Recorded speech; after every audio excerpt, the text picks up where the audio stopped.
Ariel, une femme qui a donné sa vie pour ses enfants. L'histoire se passe dans l'une des villes de la Côte d'Ivoire.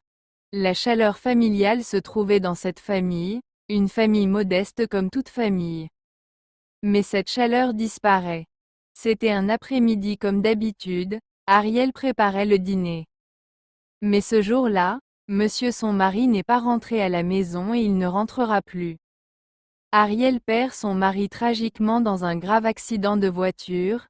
Les voisins disent qu'il est mort parce qu'il luttait son héritage avec les autres membres de sa famille, donc qu'ils l'ont tué mystiquement, laissant seul Ariel avec ses enfants. Abandonné et chassé par sa belle famille, Ariel se retrouve dans la rue avec ses enfants.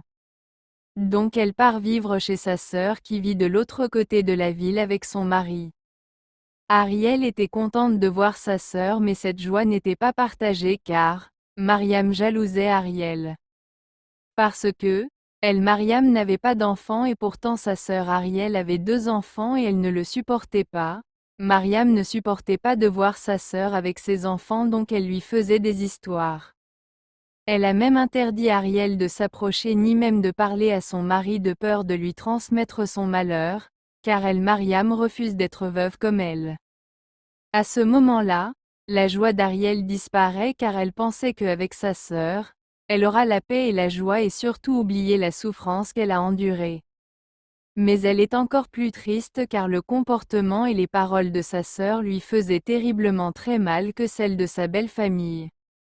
Les angoisses et la tristesse se lisaient sur le visage d'Ariel, mais elle garde le sourire et l'espoir pour ses enfants.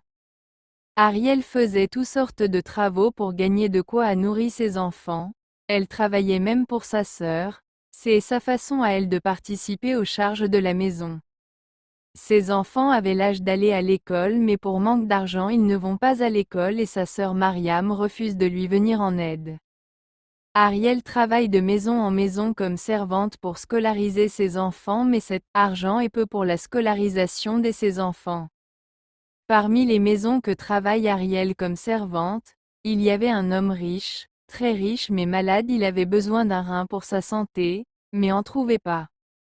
Ariel ayant entendu cela dit à son patron, « Monsieur, je suis prête pour vous donner un de mes reins mais en échange, vous allez scolariser tous mes enfants jusqu'à l'université. » Sans contester, le patron d'Ariel accepte le contrat car il désirait à tout prix sa santé. L'opération se déroule bien, et Monsieur Yeo, le patron d'Ariel, retrouve sa santé. Tellement content, il dit à Ariel qu'elle ne travaillait plus comme servante mais qu'elle vient vivre dans sa grande maison, elle et ses enfants. Car désormais il les prend en charge. Ariel accepte l'invitation avec une grande joie. Depuis lors, le sourire se voyait sur son beau visage.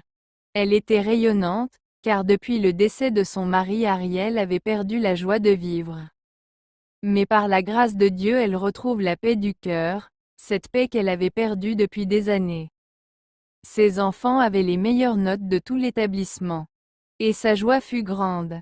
Ariel, une femme veuve qui n'avait pas un endroit où dormir elle et ses enfants, aujourd'hui ils logent dans une grande maison. Elle qui n'avait pas d'argent pour payer la scolarisation de ses enfants, aujourd'hui ses enfants fréquentent dans l'une des meilleurs établissements du pays.